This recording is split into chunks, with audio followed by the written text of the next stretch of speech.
Next आते हैं numerical problems की तरफ। तो न्यूमेरिकल प्रॉब्लम्स में हमारे पास सबसे पहला जो न्यूमेरिकल प्रॉब्लम्स आता है वो कहता है write the number in prefix to the power of 10 in following example. कहता है आपके पास जो फॉलोइंग एग्जांपल्स दी हुई हैं आपने इनको प्रेफिक्स की फॉर्म में लिखना है। पावर ऑफ 10 को प्रेफिक्स को खास नेम देना है और ये नेम आप ऑलरेडी पढ़ चुके हैं। सबसे पहले हमें कह रहा है कि mechanical nano oscillator can detect a mass change as small as 10 power minus 21 के जो मैकेनिकल नैनो ऑसिलेटर है आपके पास 10 पावर माइनस 21 किलोग्राम तक मैस जो चेंज होती है उसको डिटेक्ट कर सकता है और आपने इसको प्रेफिक्स की फॉर्म में लिखना है। अब यहाँ पे हमारे पास याद रखें मैस क्या आ रहा है, मैस को हम एम से डिनोट करते हैं और मैस हमारे पास आ रहा है 10 पावर माइनस 21 केजी। ठीक है, केजी मतलब किलोग्राम और हमें पता है कि एज 1 किलो आपके पास क्या होता है, 1 किलोग्राम किसके इक्वल होता है 10 पावर 3 ग्राम के। सो हम यहाँ पे इसकी जो वैल्यू है यहाँ पे पुट कर देते हैं। तो मैथ क्या आ जाएगा हमारे पास 10 पावर माइनस 21 इंटू 10 पावर 3 ग्राम। अब ये जो 10 पावर माइनस 3 ये बेस यहाँ पे भी 10 है यहाँ पे भी 10 है, तो बेसिस सेम है तो पावर आपस में क्या हो जाएंगी, ऐड हो जाएंगी। तो हमारे पास 10 पावर माइनस 21 प्लस 3 ग्राम आ जाएगा और ये हमारे पास m equal to 10 power minus 18 gram आ जाएगा। ठीक है, अब 10 पावर माइनस 18 को हमने एक नाम दिया हुआ है, बट 10 पावर माइनस 18 आपके पास किसके इक्वल होता है, ऑटो से के। ठीक है, और ऑटो को आप ए से डिनोट करते हैं तो आपके पास क्या हो जाएगा मैथ इक्वल टू 1 ऑटो ग्राम और ऑटो को हमने कहा है कि ए से डिनोट करते हैं तो वो हमारे पास ये वैल्यू आ जाएगी। सेकेंड न्यूमेरिकल है, कह रहा है आपको कि the nearest neutron star is about 3.00 into 10 power 18 metre away from earth. आपने इसको भी प्रेफिक्स की फॉर्म में लिखना है। तो आपके पास क्या है द नियरेस्ट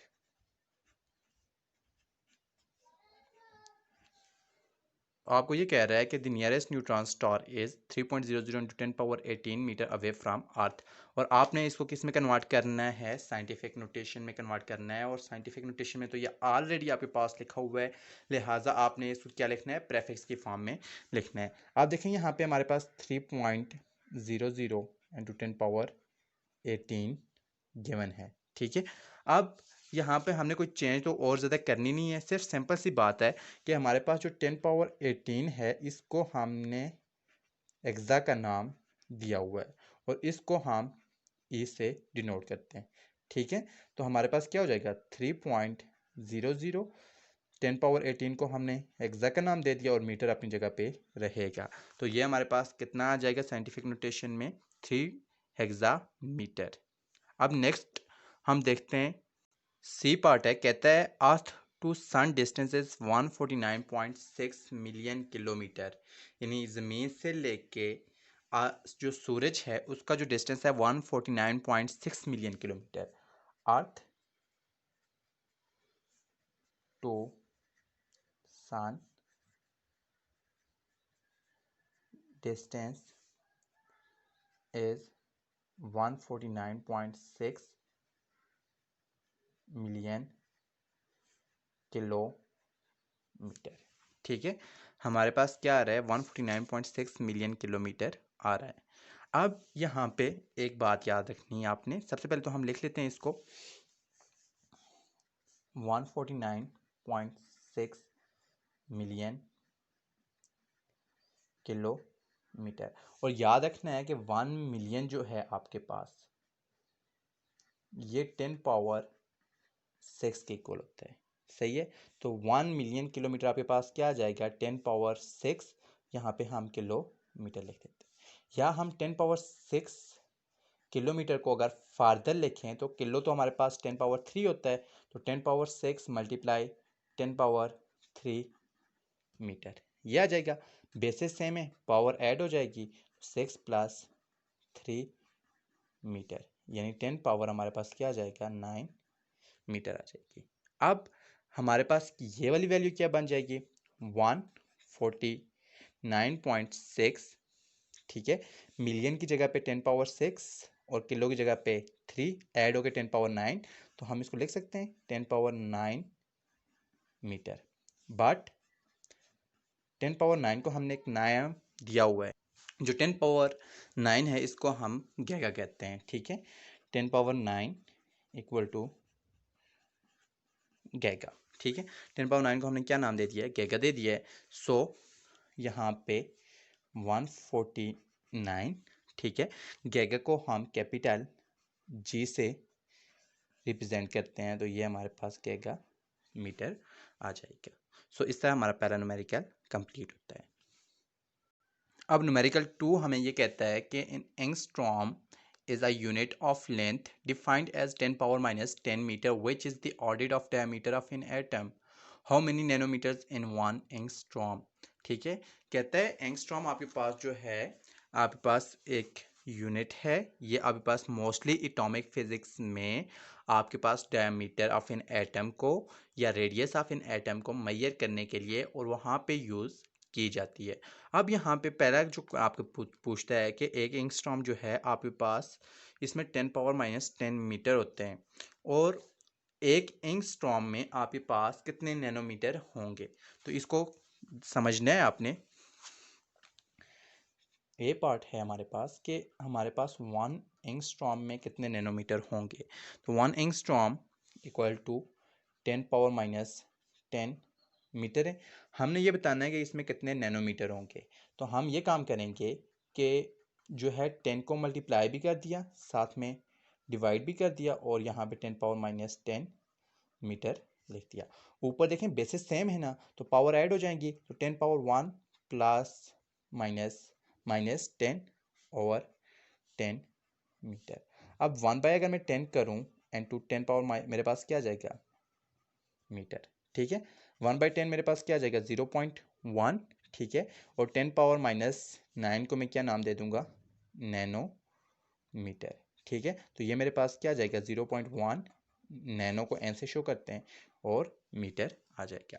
सेकंड जो पार्ट पूछता है, कहता है how many femtometres are in angstrom, ठीक है। बी पार्ट में पूछ रहा है how many femtometre are in 1 are in angstrom, ठीक है। कि आपके पास एक एंगस्ट्रॉम में आपके पास कितने फेम्टोमीटर होंगे। तो फेम्टोमीटर आपको पता है 10 पावर माइनस 15 को कहते हैं। तो हम क्यों ना देखें, 1 एंगस्ट्रॉम आ गया ये। अब मैं क्या करूँगा, 10 पावर 5 को मैंने मल्टीप्लाई भी कर दिया, साथ में डिवाइड भी कर दिया, ठीक है। और एक एंगस्ट्रॉम में आपको पता है कि हमारे पास 10 पावर माइनस 10 मीटर होते हैं। तो यहाँ पे 10 पावर माइनस 10 आ गया। अब देखें 10 पावर 5 को मैंने ऐसे ही छोड़ दिया, और 10 पावर नीचे वाला ये जो 5 है इसको ऊपर में ले गया हूँ। ऊपर जाऊँगा तो पावर क्या हो जाएगी, negative, and to 10 power minus 10 metre, ये आ जाएगा, ठीक। 10 पावर 5, इन दोनों को मैंने कलेक्ट करके एक ही लिख दिया, तो इन दोनों की बेसिस सेम है, तो पावर क्या हो जाएगी 8। तो 10 power minus 5 minus 10 minus 15 metre. और एज 10 पावर जो माइनस 15 है इसको हम क्या कहते हैं, फेम्टो कहते हैं, ठीक है। तो फेम्टो को हम एफ से डिनोट करते हैं। तो हमारे पास क्या हो जाएगा, 10 पावर 5 फेम्टो मीटर, या 10 पावर 5 फेम्टो मीटर। सो 1 एंगस्ट्रॉम में हमारे पास 10 पावर 5 फेम्टोमीटर आ जाएंगे। सिमिलरली यहाँ पे भी हम यहाँ पे 1 एंगस्ट्रॉम देख लेंगे कि उसमें 0.1 नैनोमीटर आते हैं। अब थर्ड वन की तरफ हम आते हैं। अब नेक्स्ट पार्ट है, इसी का तीसरा पार्ट है, कह रहा है कि how many angstrom are there in 1 metre, कि 1 मीटर में आपके पास कितने एंगस्ट्रॉम होंगे। तो यहाँ पे अगर देखा जाए तो एक एंगस्ट्रॉम में हमने कहा है कि हमारे पास क्या है, 10 पावर माइनस 10 मीटर आ गए हैं, ठीक है। हमने 1 मीटर में देखना है, तो हम क्या करेंगे कि 10 पावर माइनस 10 को दोनों तरफ डिवाइड कर दिया, ठीक है। जब दोनों तरफ डिवाइड कर दिया तो यहाँ से 10 पावर माइनस जो 10 है कैंसिल, तो मेरे पास इधर क्या बच जाएगा, 10 1 angstrom divide by 10 power minus 10 equal to 1 metre.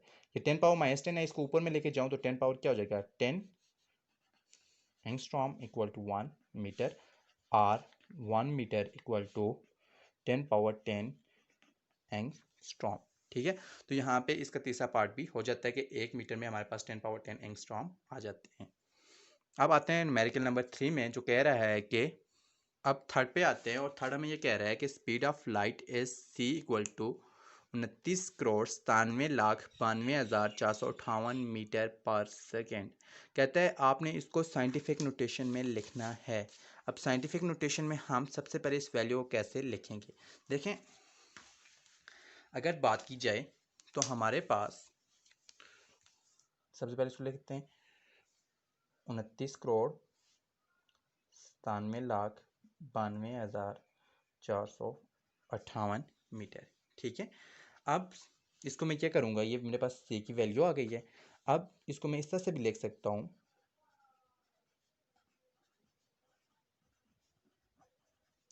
10 power 0, ठीक है, मीटर पर सेकेंड। अब देखें पॉइंट मेरे पास यहाँ पे है, इस पॉइंट को मैंने फर्स्ट नॉन जीरो डिजिट के बाद शिफ्ट करना है। तो फर्स्ट नॉन जीरो डिजिट मेरे पास ये आ रहा है, तो मैं इस पॉइंट को यहाँ से इधर शिफ्ट करूँगा, तो मेरे पास क्या आ जाएगा 2.9979792458, ठीक है, एंड टू 10 पावर क्या हो जाएगा, यहाँ से यहाँ तक शिफ्ट किया 1 2 3 4 5 6 7 8, तो 8 मीटर पर सेकेंड।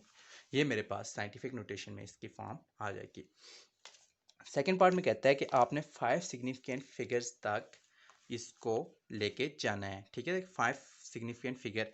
तो आप देखें जब 5 सिग्निफिकेंट फिगर की बात आ जाए, सेकेंड पार्ट को मैं आपसे ये कह रहा है write the speed of light into 5 significant figures, या write above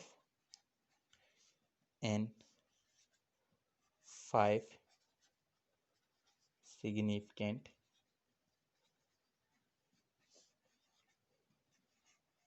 figure. 5 significant figure तक आपने इसको लिखना है।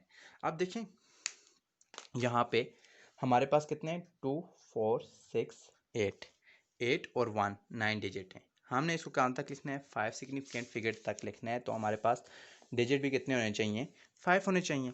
अब यहाँ पे देखें 2.9979245 एंड टू 10 पावर 8। अब देखें यहाँ पे इसको हमने राउंड ऑफ करना है, क्योंकि 5 डिजिट 1 2 3 4 5 यहाँ तक आएंगे हमारे पास। सबसे पहले हम इसको राउंड ऑफ करेंगे, जब इसको राउंड ऑफ करेंगे तो ये 5 से ग्रेटर है, लिहाजा जब इसको हमने राउंड ऑफ किया तो पिछले वाला डिजिट हमारे पास क्या बन जाएगा 2.997924, और 5 हमारे पास क्या बन जाएगा 6 बन जाएगा, and to 10 power 8 metre per second. अब हमने यहाँ तक करना है, लिहाजा 6 को भी राउंड ऑफ करेंगे। 6 भी 5 से ग्रेटर है, लिहाजा 4 में क्या हो जाएगा 1 ऐड हो जाएगा, 2.9979, और 2 के जाए यहाँ पे क्या आ जाएगा 5 into 10 power 8 metre per second. ठीक है, अब बात की जाए 5 की, तो 5 के लिए हमारे पास दो कंडीशंस होती हैं। अगर 5 से पहले हमारे पास इवन नंबर हो तो हम 5 को क्या करते हैं एज इट इज़ छोड़ देते हैं। ठीक है, अगर हमारे पास सेकंड लास्ट डिजिट जो है इवन हो तो हम लास्ट डिजिट को क्या कर देंगे ड्रॉप कर देंगे। तो यहाँ से 2 हमारे पास इवन आता है, लिहाजा हम इसको ड्रॉप कर देंगे और रिमेनिंग डिजिट के ऊपर कोई फ़र्क नहीं पड़ेगा, 2 रह जाएगा। ठीक है, 5 ड्रॉप हो गया into 10 power 8 metre per second. ठीक है, आप गिने 1 2 3 4 5। अब ये जो डिजिट है ये क्या है हमारे पास 5 से लेस है, और 5 से लेस जो भी डिजिट हो हम उसको एज इट इज़ इग्नोर कर देते हैं। तो हमारे पास ये क्या बन जाएगा 2.9979 into 10 power 8 metre per second, और ये हमारे पास रिक्वायर्ड आ जाएगा। अब नेक्स्ट बात की जाए हमारे पास, तो लास्ट आता है इसका कि इसको आपने 3 सिग्निफिकेंट डिजिट तक जो है वो राउंड ऑफ करना है या 3 सिग्निफिकेंट फिगर्स तक आपने लिखना है। तो in case of 3 significant figures c up to 3 significant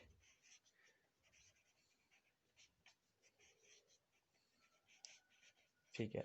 अब यहाँ तक तो 5 है। अब देखें यहाँ पे लास्ट हमारा रिमेनिंग डिजिट क्या है, 9 है, और 9 क्या है, 5 से ग्रेटर है। तो यहाँ से जब हम इसको जो है हटाएंगे तो मेरे पास क्या आ जाएगा 2.99 और 7 की जगह पे क्या हो जाएगा 8 into 10 power 8 metre per second. ठीक है, अब जब मैंने 8 को हटाया, ये भी 5 से ग्रेटर है, तो लास्ट जो ये रिमेनिंग है इसमें क्या हो जाएगा, ऐड हो जाएगा ना 9, और यहाँ पे 9 में क्या हो जाएगा +1 ऐड हो जाएगा। अब इसको समझना है मीटर पर सेकेंड। 9 में ऐड हुआ तो क्या बच गया 10। ठीक है, एक अभी पास कैरी आ गया, जब कैरी आपने यहाँ इसमें ऐड किया तो ये भी अभी पास क्या हो जाएगा 10 हो जाएगा। तो आपके पास यहाँ से भी कैरी आ जाएगा और कैरी यहाँ पे फिर आपके पास आके ऐड हो जाएगा। तो ये 2 + 1 क्या हो जाएगा 3, और 3.00 into 10 power 8 metre per second. अब यहाँ पे कितने सिग्निफिकेंट फिगर आ गए 1 2 एंड 3, तो 3 सिग्निफिकेंट फिगर यहाँ पे आ जाते हैं। इस तरह आपके पास ये न्यूमेरिकल नंबर 3 भी कंप्लीट होता है। अब आते हैं न्यूमेरिकल नंबर 4 की तरफ। कल हमारे पास आता है express the following in terms of power of 10 कि आपने इनको पावर ऑफ 10 में रिप्रेजेंट करना है। तो सबसे पहले हमारे पास जो ए पार्ट आता है वो है हमारे पास 7 नैनोमीटर। ठीक है, 7 नैनोमीटर को आपने क्या करना है इन टर्म ऑफ 10 की पावर रिप्रेजेंट करना है। ठीक है, अब यहाँ पे देखना है हमने, देखें एज 1 नैनोमीटर हमारे पास क्या होता है 10 पावर -9 मीटर। ठीक है, नैनो 10 पावर -9 को कहते हैं। सो यहाँ पे नैनो की जगह पे हमें जस्ट सिंपली वैल्यू पुट कर देनी है। ठीक है, सो क्या जाएगा 7 नैनो की जगह पे 10 पावर -9 मीटर। अब बी पार्ट पे आते हैं हम। बी पार्ट में हमें ये कहता है कि 96 मेगावाट है, 96 मेगावाट। ठीक है, मेगावाट बेसिकली वाट जो है आपके पास कमर्शियल यूनिट को मेजर करने के लिए इस्तेमाल होती है, या आप बाज़ वक़्त पावर को बताने के लिए कि आपके पास कितनी पावर है तो ये आप यूज़ करते हैं। ठीक है, कि आपके पास बल्ब की जो पावर, या आप क्या कहें P = W/T, तो यहाँ पे आपके पास पावर जो होती है ये वाट के इक्वल होती है। ठीक है, ये हम नेक्स्ट आगे पढ़ेंगे। अभी यहाँ पे देखते हैं 96 मेगावाट, तो 96 मेगा क्या कहते हैं 10 पावर 6 को। ठीक है, और आपके पास क्या आ जाएगा वाट। अब 96 जो है 96 इंटू 10 पावर 6 ये हमारे पास साइंटिफिक नोटेशन में नहीं है, क्योंकि साइंटिफिक नोटेशन में हमें ये पता है कि हमारे पास फर्स्ट नॉन जीरो डिजिट के बाद डेसिमल पॉइंट होता है। अब यहाँ पे पॉइंट हमारे पास यहाँ पे डेसिमल पॉइंट, तो यहाँ पे हमने इसको मूव करके यहाँ पे लेके आना है। तो जब यहाँ पे हम टूवर्ड लेफ्ट मूव करेंगे तो हमारे पास इसमें क्या हो जाएगा 1 इंक्रीज हो जाएगा, तो 9.6 इंटू 10 पावर 7 वाट आ जाएगा।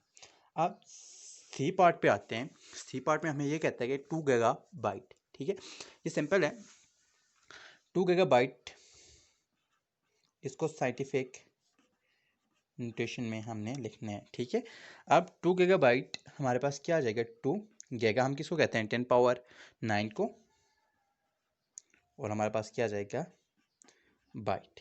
ठीक है, इसके बाद डी पार्ट आता है हमारे पास। डी पार्ट में हमें ये कह रहा है आपके पास जी क्या आ रहा है 43 पिको फैराड, या फैरेड भी इसको पढ़ते हैं पिको फैरेड। ठीक है, पिको किसको कहते हैं 10 पावर -12 को। तो 1 पिको किसके इक्वल होता है 1 पिको इक्वल टू 10 पावर -12। तो आपके पास 43 पिको की जगह पे 10 पावर -12 लिखते हैं, और यहाँ पे पास फैरेड आ जाएगा 43 इंटू 10 पावर -12 फैरेड। अब आपके पास देखें पॉइंट यहाँ पे, पॉइंट को इधर मूव करेंगे तो आपके पास यहाँ पे क्या हो जाएगा +1 इंक्रीज हो जाएगा। तो 43 इंटू 4.3 इंटू 10 पावर -12 +1 फैरेड, या 4.3 इंटू 10 पावर -11 फैरेड आ जाएगा। अब ई पार्ट की बात की जाए, ठीक है, ई पार्ट में हमें ये कहता है 2 मिलीमीटर, ठीक है, सिंपल सा है, 2 मिलीमीटर। इसको आपने पावर ऑफ 10 में रिप्रेजेंट करना है। देखें 2 मिली आपके पास क्या जाता है 10 पावर -3 और मीटर, ठीक है। तो ये आपके पास क्या आ जाएगा 2 × 10 पावर -3 मीटर, क्योंकि आपके पास 1 मिली जो है 10 पावर -3 के इक्वल है, ठीक है। अब ये आपके पास न्यूमेरिक हो गया। अब हम न्यूमेरिक 5 पे चलते हैं, जो हमें ये कह रहा है कि right the following number in standard form.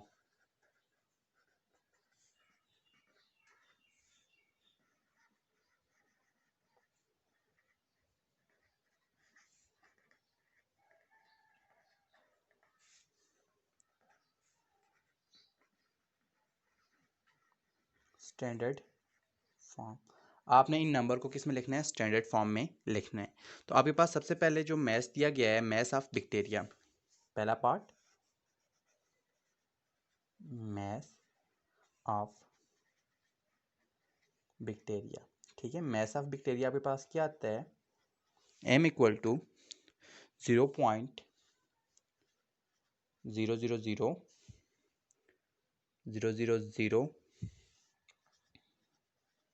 फिर आपके पास 30 और 005 आता है। अब कहते हैं इसको आपने जो है, और साथ में क्या आ रहा है, किलोग्राम आ रहा है। कहता है आपने इसको स्टैंडर्ड फॉर्म में लिखना है। अब देखें पॉइंट यहाँ है, हमें point first non zero digit के बाद चाहिए। अब फर्स्ट नॉन जीरो डिजिट के लिए हम इस पॉइंट को मूव करके यहाँ पे लेके आएंगे। सो 5.0 × 10 पावर, अब देखें हम टुवर्ड राइट साइड मूव कर रहे हैं, पॉइंट को हमने राइट साइड की तरफ मूव करके जाना है। और जब भी हम राइट साइड की तरफ मूव करके जाएंगे, पॉइंट को लेके जाएंगे, तो हमारे पास पावर क्या आ जाएगी, माइनस आ जाएगी। अब कितने माइनस यहाँ पे आएंगे यह हमने देखना है। देखें यहाँ से 1, यहाँ पे आया 1, उसके बाद 1 2 3 4 5 6 7 8 9 10 11 और 12, तो 12 डिजिट हमने मूव किया। सो हमारे पास 5.0 × 10 पावर -12 किलोग्राम आ जाएगा। अब सेकंड जो हमारे पास आता है वो कहता है कि डायमीटर ऑफ सन जो है वो आपके पास ये आ जाता है, डाया ऑफ सन, इसको हम डी से शो करते हैं। और ये हमारे पास 1390 000 000 आ जाता है, ठीक है। अब हमने इसको स्टैंडर्ड फॉर्म में कन्वर्ट करना है। आप देखें यहाँ पे पॉइंट हमारे पास यहाँ है, और इस पॉइंट को हमने शिफ्ट करना है फर्स्ट नॉन जीरो डिजिट के बाद, क्योंकि साइंटिफिक नोटेशन हमें ये कहती है कि पॉइंट को हमेशा आपने फर्स्ट नॉन जीरो डिजिट के बाद शिफ्ट करना है। तो स्टैंडर्ड फॉर्म भी हमारे पास यही है। तो यहाँ पे हमने इसको यहाँ पे शिफ्ट कर दिया, और इसके बाद हमारे पास क्या बच गया 39, ठीक है। इनटू कितने डिजिट हमने टुवर्ड लेफ्ट शिफ्ट किया। तो जब भी हम लेफ्ट की तरफ शिफ्ट करेंगे, हमारे पास जो साइन आएगा वो क्या आ जाएगा, पॉजिटिव आ जाएगा। कितने डिजिट शिफ्ट किए यहाँ से, 1 2 3 4 5 6 7 8 9, ठीक है। ऑलमोस्ट हमने कितने डिजिट यहाँ पे शिफ्ट किए, 9 डिजिट शिफ्ट किए। तो 9 डिजिट जब हमने शिफ्ट किए, तो यहाँ पे हमारे पास क्या आ जाएगा 10 पावर 9 मीटर, ठीक है। तो ये हमारे पास क्या आ जाएगा, स्टैंडर्ड फॉर्म में आ जाएगा। होपफुली आपको यहाँ पे टैग ये वाली चीज़ समझ आ गई होगी, ठीक है। अब इसके साथ हमारा ये चैप्टर कंप्लीट होता है। अब नेक्स्ट चैप्टर हम इंशाल्लाह स्टार्ट करेंगे जल्दी। आप लोगों ने ये तमाम काम करना है।